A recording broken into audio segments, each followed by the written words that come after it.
ayat 8-9.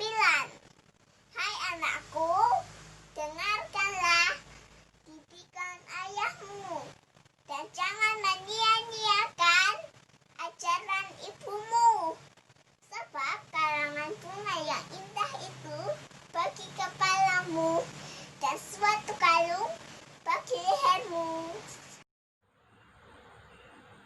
Amsal 1 ayat 8-9. Hai anakku, dengarkanlah didikan ayahmu dan jangan menyia-nyiakan ajaran ibumu. Sebab karangan bunga yang indah itu bagi kepalamu dan suatu kalung bagi lehermu.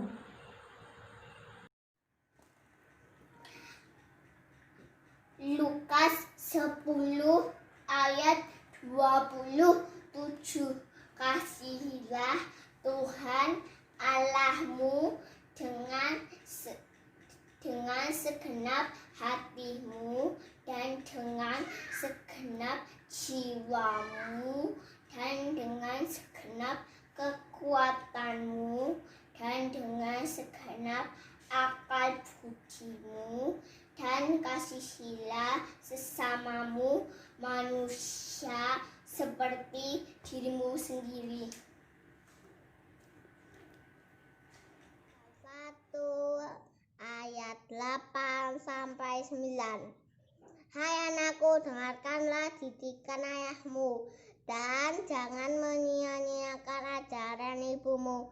Sebab karangan bunga yang indah itu bagi kepalamu dan suatu kalung bagi lehermu.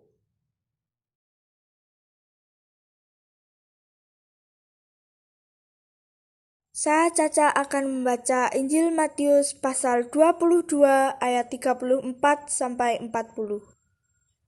Hukum yang terutama. Ketika orang-orang Farisi mendengar bahwa Yesus telah membuat orang-orang Saduki itu bungkam, berkumpullah mereka, dan seorang dari mereka, seorang ahli Taurat, bertanya untuk mencobai dia. Guru, hukum manakah yang terutama dalam hukum Taurat? Jawab Yesus kepadanya, kasihilah Tuhan Allahmu dengan segenap hatimu dan dengan segenap jiwamu dan dengan segenap akal budimu. Itulah hukum yang terutama dan yang pertama. Dan hukum yang kedua yang sama dengan itu ialah, kasihilah sesamamu manusia seperti dirimu sendiri. Pada hukum inilah tergantung seluruh hukum Taurat dan kitab para nabi. Demikianlah sabda Tuhan. Nama saya Lukas. Saya akan membacakan Injil Matius 22 ayat 34 sampai dengan 40. Hukum yang terutama. Ketika orang-orang Farisi mendengar bahwa Yesus telah membuat orang-orang Saduki itu bungkam, berkumpullah mereka, dan seorang dari mereka, seorang ahli Taurat, bertanya untuk mencobai dia. Guru, hukum manakah yang terutama dalam hukum Taurat? Jawab Yesus kepadanya, kasihilah Tuhan Allahmu dengan segenap hatimu dan dengan segenap jiwamu dan dengan segenap akal budimu. Itulah hukum yang terutama dan yang pertama.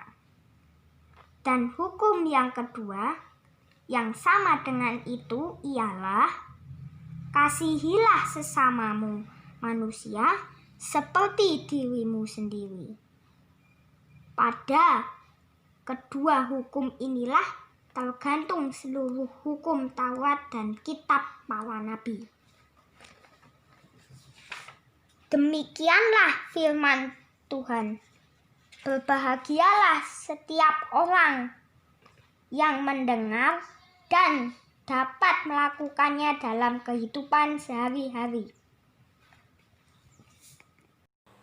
Nama saya Rinda. Saya dari kelas Madya. Bacaan diambil dari Matius 22 ayat 34 sampai 40. Hukum yang terutama. Ketika orang-orang Farisi mendengar bahwa Yesus telah membuat orang-orang Saduki itu bungkam, berkumpullah mereka, dan seorang dari mereka, seorang ahli Taurat, bertanya untuk mencobai dia, "Guru, hukum manakah yang terutama dalam hukum Taurat?" Jawab Yesus kepadanya, "Kasihilah Tuhan Allahmu dengan segenap hatimu, dan dengan segenap jiwamu, dan dengan segenap akal budimu. Itulah hukum yang terutama dan yang pertama. Dan hukum yang kedua, yang sama dengan itu, ialah kasihilah sesamamu manusia seperti dirimu sendiri.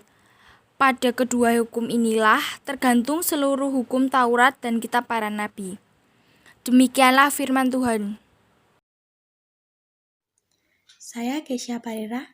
Di sini saya akan membacakan Matius 22 ayat 34 sampai dengan 40. Hukum yang terutama. Ketika orang-orang Farisi mendengar bahwa Yesus telah membuat orang-orang Saduki itu bungkam, berkumpullah mereka. Dan seorang dari mereka, seorang ahli Taurat, bertanya untuk mencobai dia, "Guru, hukum manakah yang terutama dalam hukum Taurat?" Jawab Yesus kepadanya, "Kasihilah Tuhan Allahmu dengan segenap hatimu, dan dengan segenap jiwamu, dan dengan segenap akal budimu. Itulah hukum yang terutama dan yang pertama. Dan hukum yang kedua, yang sama dengan itu, ialah kasihilah sesamamu manusia seperti dirimu sendiri. Pada kedua hukum inilah tergantung seluruh hukum Taurat dan kitab para nabi."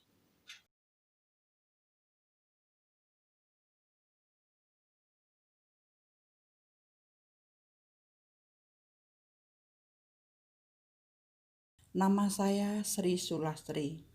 Saya akan membacakan firman Tuhan yang diambil dari kitab Yohanes pasal 4, ayat 5 sampai dengan ayat yang ke-14, yang berbunyi demikian.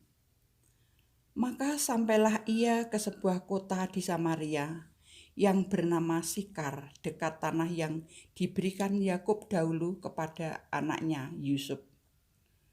Di situ terdapat sumur Yakub. Yesus sangat letih oleh perjalanan.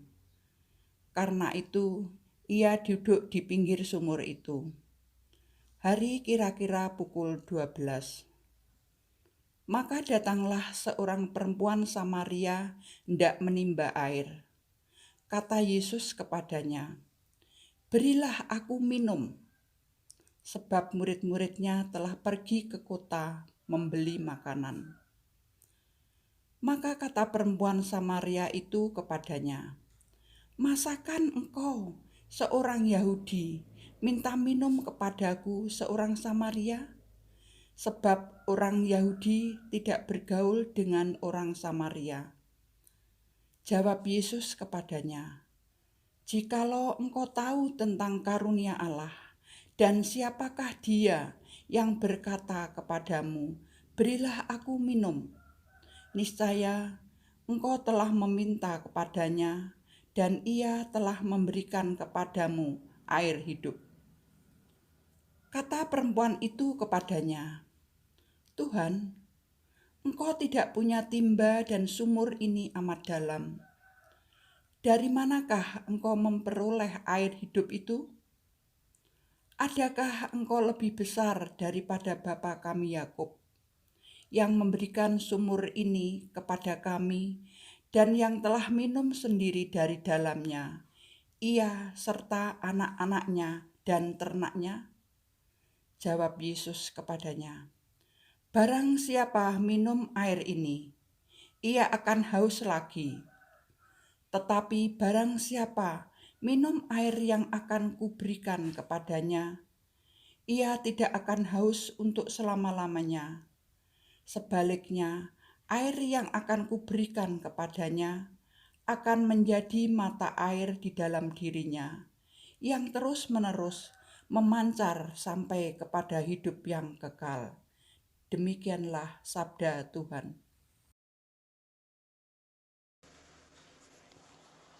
Filipi 4 ayat 1 sampai dengan 9.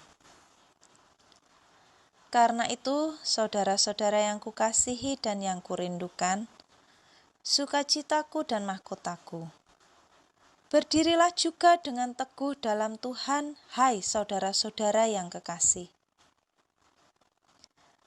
Nasihat-nasihat terakhir. Eudia kunasehati dan Sintike kunasehati, supaya sehati sepikir dalam Tuhan. Bahkan, ku minta kepadamu juga, Sunsugos temanku yang setia, tolonglah mereka.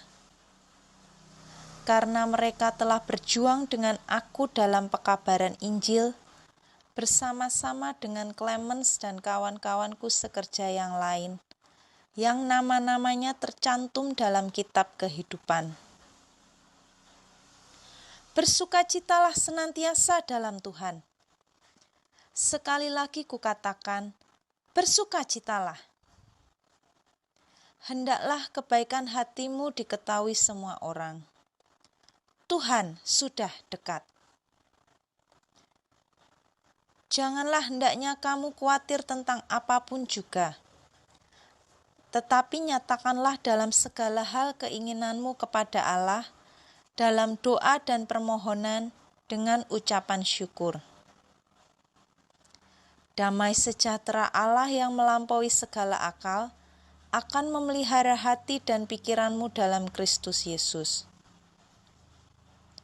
Jadi, akhirnya saudara-saudara, semua yang benar, semua yang mulia, semua yang adil, semua yang suci, semua yang manis, semua yang sedap didengar, semua yang disebut kebajikan dan patut dipuji, pikirkanlah semuanya itu.